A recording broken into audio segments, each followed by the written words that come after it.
The Lord be with you. And with your spirit. A reading from the Holy Gospel according to Saint John. Glory to you, O Lord.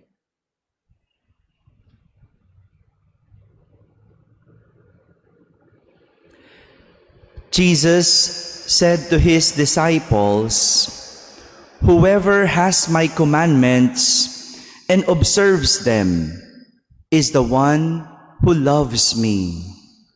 Whoever loves me will be loved by my Father, and I will love him and reveal myself to him." Judas, not the Iscariot, said to him, "Master, then what happened that you will reveal yourself to us and not to the world?" Jesus answered and said to him, "Whoever loves me will keep my word, and my Father will love him, and we will come to him and make our dwelling with him. Whoever does not love me does not keep my words. Yet the word you hear is not mine, but that of the Father who sent me. I have told you this while I am with you. The Advocate, the Holy Spirit, whom the Father will send in my name, he will teach you everything and remind you of all that I told you." My friends, the Gospel of the Lord. Praise to you, Lord Jesus Christ. Good morning, my dear brothers and sisters. These past few days, Jesus has been introducing himself to the people, and he used different images to do so. If you could still remember last Sunday, you still remember the gospel about the Good Shepherd? Oh, you still remember that? No? Sa mga nagsimba po, Jesus used the image of a good shepherd to introduce himself. Inihalin tulad niya yung kanyang sarili sa isang mabuting pastol. Meanwhile, yesterday, he used the image of the vine. Puno ng ubas naman yung ginamit niyang imahe. After revealing himself to the people, after introducing himself to the people, Jesus now teaches the people how to love him. And it is none other than through obedience. As he said today in our gospel, "Whoever has my commandments and observes them is the one who loves me." In human language, there are five popular love languages that people use as the basis of their love. Are you familiar with the 5 languages of love? Yung words of affirmation, di ba? Yung ginagamit ang salita para ipahayag ang kanyang pagmamahal. Quality time, oras naman ang binibigay, physical touch, acts of service, and receiving gifts. This is our human language of love.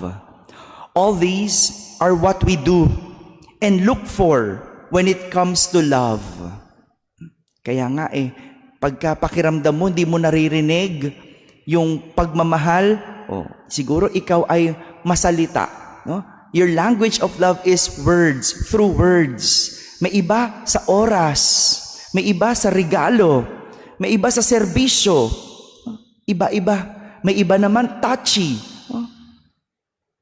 But for Jesus, what he looks for when it comes to loving him is not through these languages, but through obedience, through the obedience of a person. Through obedience, a person is able to prioritize others. Therefore, it becomes selfless.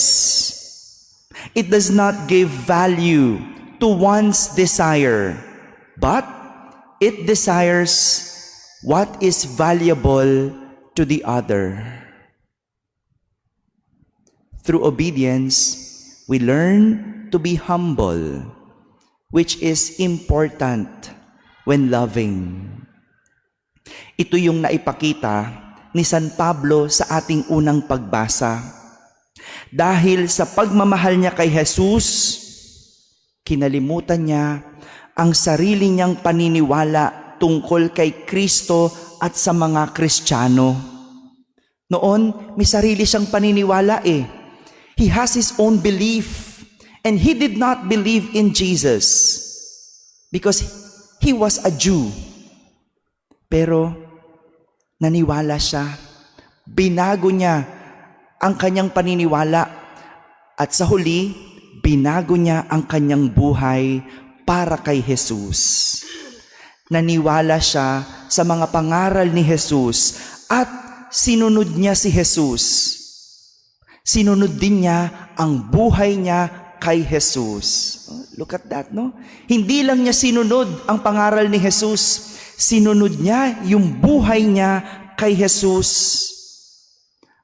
Ang pagsunod ni San Pablo ay hindi lang sa mga salita at utos ni Jesus, kundi sa mismong klase ng buhay at pamumuhay ni San Pablo. Kaya nga, kahit pinupuri siya ng lahat dahil sa kanyang mga nagawa, hindi niya ito tinanggap.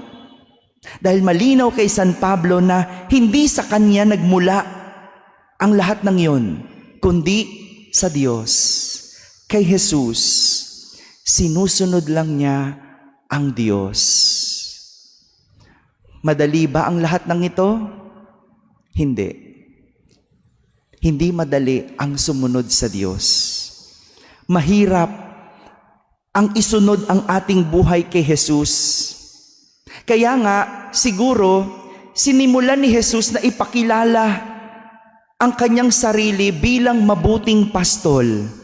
Isang pastol na nangangalaga sa kanyang mga tupa, na hindi hahayaang mapahamak sila. Kaya nga siguro, pinakilala ni Jesus ang kanyang sarili bilang puno ng ubas, na ang sino mang nakakabit sa kanya ay hindi mamamatay, kundi mabubuhay at mangumunga. Lahat ito ay dahil alam ni Jesus na darating ang araw, mahihirapan tayong sundin ang lahat ng sinasabi niya. Mahihirapan tayong sundin ang Diyos. Lalo na kapag tila hindi umaayon sa atin ang panahon. Lalo na kapag sinasabihan tayong magpatawad. Lalo na kapag sinasabihan tayong magbago. Hirap sumunod sa Diyos. Pero kung babalikan natin at aalalahanin natin kung paano ipinakilala ni Jesus ang kanyang sarili, walang dahilan para tayo'y mahirapan sundin ang Diyos.